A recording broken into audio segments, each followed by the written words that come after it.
أعوذ بالله من الشيطان الرجيم بسم الله الرحمن الرحيم الحمد لله رب العالمين والصلاة والسلام على أشرف الأنبياء والمرسلين خاتم النبيين بالقاسم المصطفى محمد وعلى آله الطيبين الطاهرين المعصومين المنتجبين الهداة المهديين لا سيما بقية الله في الأرضين روحي وأرواح العالمين في مقدمه الفدا ولعنة الدائمة على أعدائهم أجمعين من الآن إلى قيام يوم الدين أما بعد فقد قال الله سبحانه وتعالى في محكم الكتاب المبين وهو صادقين وقوله الحق بسم الله الرحمن الرحيم لا إله إلا أنت سبحانك إني كنت من الظالمين صدق الله العلي العظيم. Dear respected brothers and sisters in Islam, Assalamu alaikum wa rahmatullahi wa barakatuh, and welcome to the program temporarily named as by myself. On every day, every week, we start a new topic. We discuss various topics regarding the social, ethical lifestyles of youth, inshallah, but on the title of Saheefa Sajjadiya, because of some health issues of Dr. Ghulam Hussain Adil, we are postponing the program, but inshallah we will be back on Saheefa Sajjadiya very soon. Every week there are various topics that I discuss, and inshallah for today's topic, for today's discussion, we'll be talking about the prayers of our prophets, our perfect teachers, and the teachers who are perfect in every sense, or in other words we can call them the greatest teachers of history. In the Holy Quran, Allah subhanahu wa ta'ala states, Bismillah ar-Rahman ar-Rahim, Ya ayyuhal ladhina amanu taqullaha haqqa tuqatihi wa la tamutunna illa wa antum muslimun. O you who believe, be aware of Allah with correct awareness and awe-inspired awareness, and die not except a Muslim. In another verse of the Holy Quran, Bismillah ar-Rahman ar-Rahim, Ya ayyuhal ladhina amanu taqullaha wa qulu qawlan sadida يرسل لكم أموالكم ويغفر لكم ذنوبكم ومن يتق الله رسوله فقد فاز فوزا عظيما.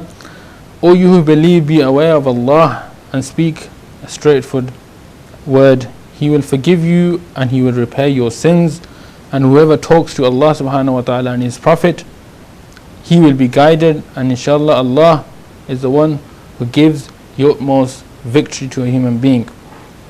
We learn that Allah subhanahu wa ta'ala has given us many characteristics within ourselves to pick up. When when a human being goes towards goodness, when he attains goodness for himself, for his will, for his power, for his ruh, for his soul, then Allah subhanahu wa ta'ala grants him a very successful life, a successful whatever he is doing in his life, he will grant success. And it's promised that he will achieve a very victorious, فَقَدْ فَازَ فَوْزًا عَظِيمًا. He will a very azim means very big and very a victory which no one else can give you. But let's remind ourselves of the prayers, the supplications and the du'as which were given to us, or which we learnt from our childhood, which our parents, our teachers, our seniors taught us. But when we look at the du'as, when we look at the supplications that were taught to us by our elders, by our seniors, we tend to have a question when we grow up, or when we reach this age, that okay, we have been taught these du'as, these supplications, these verses from the Holy Quran, but do we really understand what they mean? Do we really understand where they came from, or do we just learn them and then recite them? For example, if you are in a severe cage or in severe difficulty, then you ask a scholar, you ask someone for guidance. So basically, when you are in difficulty, when you are facing calamities, you want to find a hole, you want to find the light at the end of the tunnel for your difficulty to dissolve, or to for Allah subhanahu wa ta'ala to take them away from you.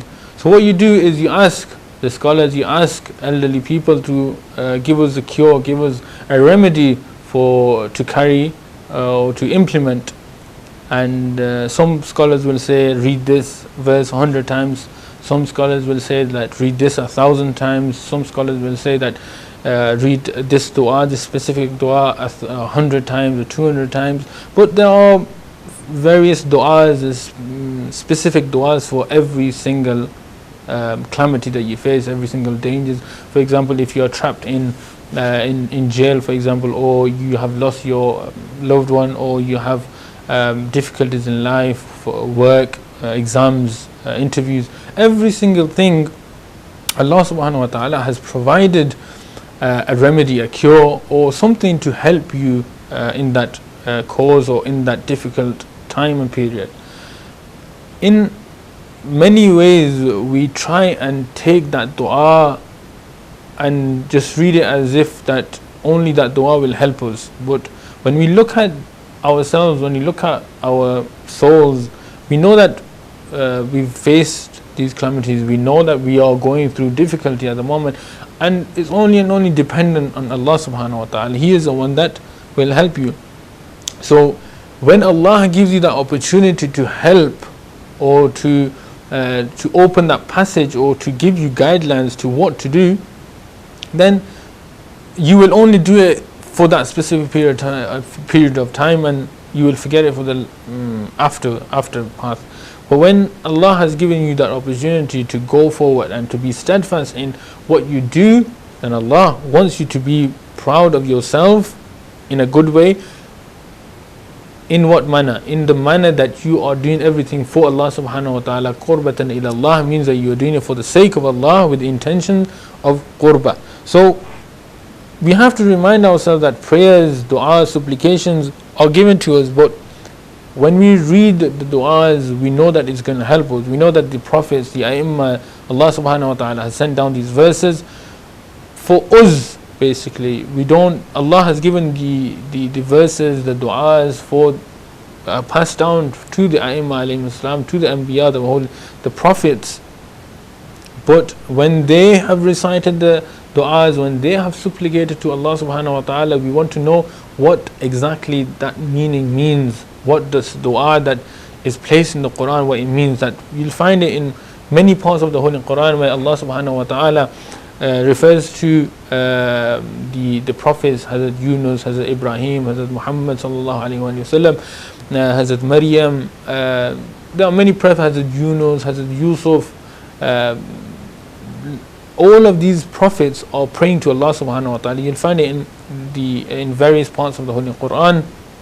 But each and every prayer in the Holy Quran is an interesting and an amazing theme, and a very interesting story behind each and every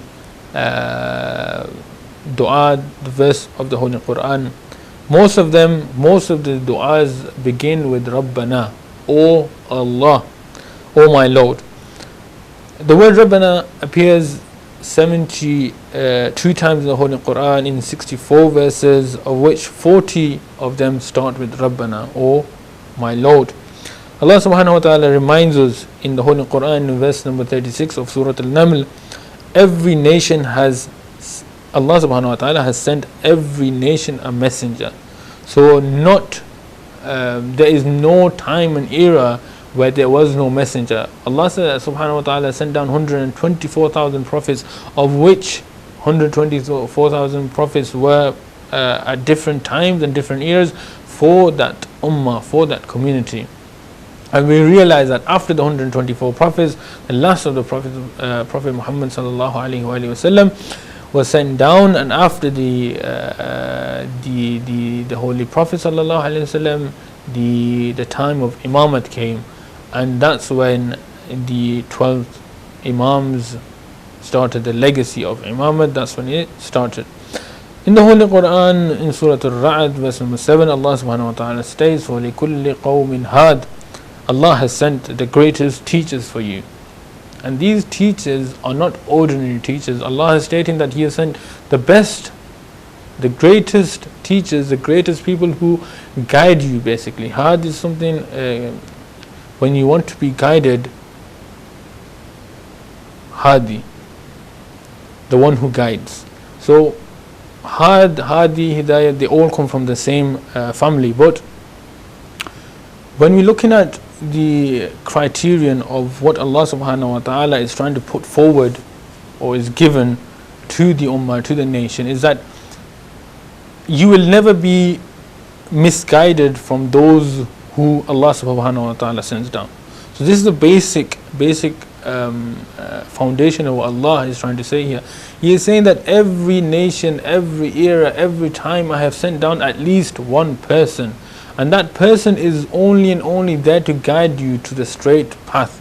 And when Allah has given you the best of the teachers, and why not trying to follow that person? So when the 12th Imam Zaman Ajjalallahu Farajul Sharif is upon our existence now, we ask that question that, oh Allah, why can't we see the Imam of our time right now? He is guiding those who want to be guided. He is seen to those who want to see him. But the main question here is that if our a'mal, if our deeds, if our actions are good, then there is no problem seeing the Imam of our time, and there is no barriers of seeing the Imam of our time. So a few examples upon the great teachers of who we have, the Aimma alayhim salam and the Anbiya.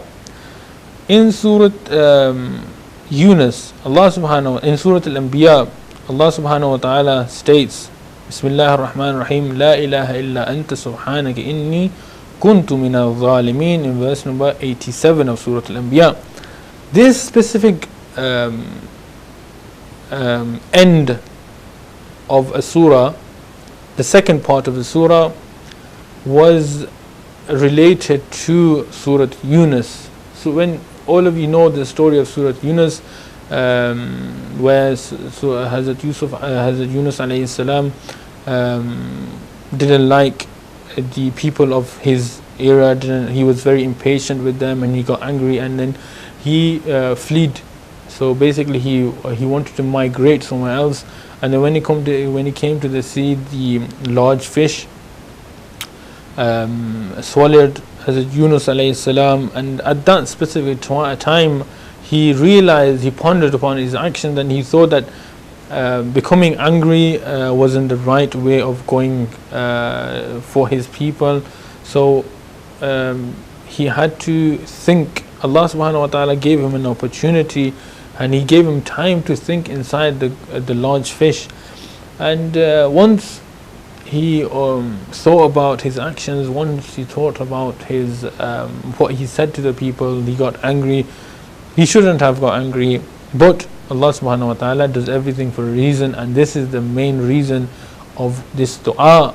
Whenever you are in difficulty, whenever you want to get out of any calamities or reduce any loss of say money, business, anything, Allah subhanahu wa ta'ala gave him the opportunity to state this verse, to read this verse, La ilaha illa anta subhanak inni kuntu min al-zalimin. So in the beginning part of this verse it says وَذَنُّونَ. In the commentary of Ayatollah Puya, it states that Dhannun is related to the name of that large fish. So the name of that fish, as stated by Puya, is the name of that fish. There is no God but Allah, glory be to Him.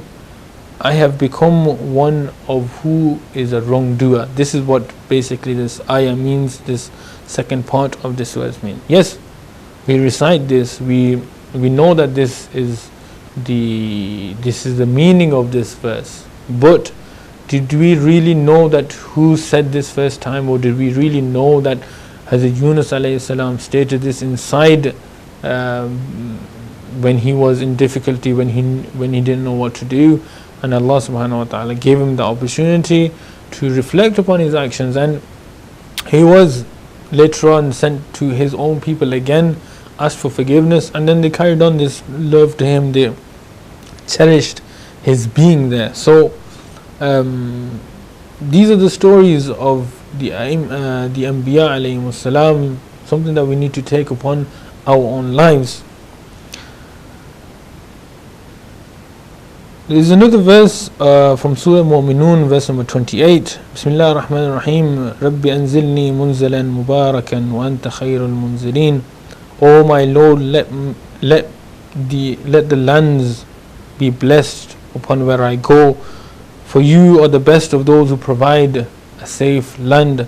This was for Surah Nuh, where in which he stated this verse when he was carrying out, or is recruiting people to be saved on his ark, on his boat, for travels, whenever you want to travel, whenever you want to, for example, if you are traveling by air, if you're traveling by sea, or if you're traveling by a means of transport on the road. Hazrat Nuh alayhi salam gave us this dua, or he recited this dua, came down from Allah subhanahu wa ta'ala, but it was stated by Hazrat Nuh alayhi salam that whenever you are in, whenever you want to travel basically, or you want to go towards a place and you want to be safe in that place, Bismillah ar-Rahman ar-Rahim, Rabbi anzilni munzalan mubarakan wa anta khayral munzilin. This is what the story behind this verse is. Hazrat Ibrahim, Nabi Ibrahim alayhi salam was taught many du'as, and also taught us many du'as. Hazrat Ibrahim alayhi salam was the founder of many du'as, and some du'as that he has passed down to the Anbiya, they were taught down for us. So when we look at the stories of the Anbiya alayhimus salam, we find that every single piece of dua that was given down to us had a specific meaning, and had this benevolence in the interesting philosophy behind what Allah subhanahu wa ta'ala sent down. Hazrat Ibrahim alayhi salam was with his son Hazrat Ismail, and the foundation, when they were planning the foundation of the Kaaba, Hazrat Ibrahim states that Rabbana taqabbal minna innaka antas samiul alim. Also he also said Rabbana ja'al muqima salat wa min dhurriyyat Rabbana wa taqabbal du'a. O Allah, help me and my descendants to perfect our prayers, and please everything. Allah subhanahu wa ta'ala with these prayers. So basically prayer, the acceptance of prayer, Allah subhanahu wa ta'ala gave Hazrat Ibrahim alayhi salam, and Hazrat Ibrahim alayhi salam is asking Allah subhanahu wa ta'ala to accept his prayers, and to accept his salutations, and accept his way of praying, because Allah is the one who is worthy of worship. Also he taught us Rabbana ighfir li wa liwalidayya wa lilmu'minina yawma yaqumul hisab. O Allah, forgive me and my parents and all the believers until the day of judgment. So whenever we want to pray, whenever we want to state anything for ourselves, or ask Allah subhanahu wa ta'ala for our needs, also remember your parents, and remember all the mu'mineen and all the mu'minat, the believers, because this is the tactics, or these are the tactics to enter Jannah, to please Allah subhanahu wa ta'ala. Before you remember yourself, remember other people, because when you remember other people, Allah subhanahu wa ta'ala thinks that you are thinking about the people. When you think about other people, you think about yourself first. When you think about other people, Allah knows that before yourself you are thinking about other people. This is the same motto, same scenario when you think about the poor and needy. You think about the poor and needy means that you're thinking about the second person, the third person before yourself.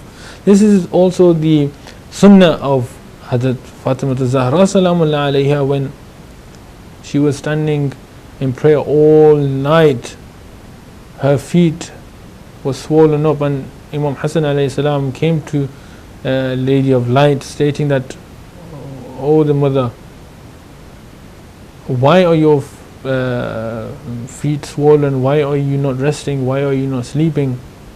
And I have realized that all you are doing is praying for the people, all you are doing is doing dua for the people, all you are doing is thinking about other people before yourself." Then Hazrat Fatima Zahra Salamullah alayha turned to her son and said, "Oh Hassan, I know this is the sunnah of the Holy Prophet sallallahu alaihi wasallam. Think about others before you think about yourself." So Hazrat Ibrahim alayhi salam and Hazrat Nuh, Hazrat Yunus, all these Anbiya are only and only doing dua, supplicating to Allah subhanahu wa ta'ala, because they were in that situation. For them to get out of that situation, that difficulty, then they pray to Allah subhanahu wa ta'ala. These amazing human beings left us with a rich legacy, of which they did not do it for their own material wealth, they did not do it for gold, they did not do it for diamonds, they did not do it for fame, they did not do it for because they wanted a big palace, they did not do it for an empire, they did not do it for their own fame. Yet they did it for other people, yet they did it for qurbatan ilallah, they did it for the ummah, so that the ummah, the community at that time and era knows and understands that we are praying to Allah subhanahu wa ta'ala. The oneness of Allah, Tawheed, is there to be discussed here. And this is why we are guided in this life, is because when we understand the true beauty of oneness of God, we know that Allah subhanahu wa ta'ala is there all the time. We know that we pray to Allah subhanahu wa ta'ala. We know that we fast because of Allah subhanahu wa ta'ala. We give khums, we give zakat, we perform hajj, we do amr bil ma'roof, nahi anil munkar, we do everything, tawalla tabarra. But doing everything in its criteria is the most important, and maintaining that faith, maintaining religion in the boundaries are the most important things that we need to do as a human being. Overall, we want to pass through the hurdles, we want to move through the chicanes, we want to avoid the detours, the bumps, the rocky roads, but Allah wants us to be guided to the straight path. Allah wants us to be steadfast in our belief. Reality is the best form of believing in Allah subhanahu wa ta'ala, having faith in Allah. This is why it said Hasbunallah wa ni'mal wakil, ni'mal mawla wa ni'mal nasir. This is the most and the best reason for that. Understanding the stories of the Aimma, the infallibles, the Anbiya alayhi salam, are the most important things in our lives today. You all know the story or the best narratives that the Quran has narrated of Hazrat Yusuf alayhi salam. So we all know the story about Hazrat Yusuf, we all know the story of Hazrat Maryam. So why not take these examples on board, and inshallah we will be back after a short break to carry on this discussion. Assalamu alaikum.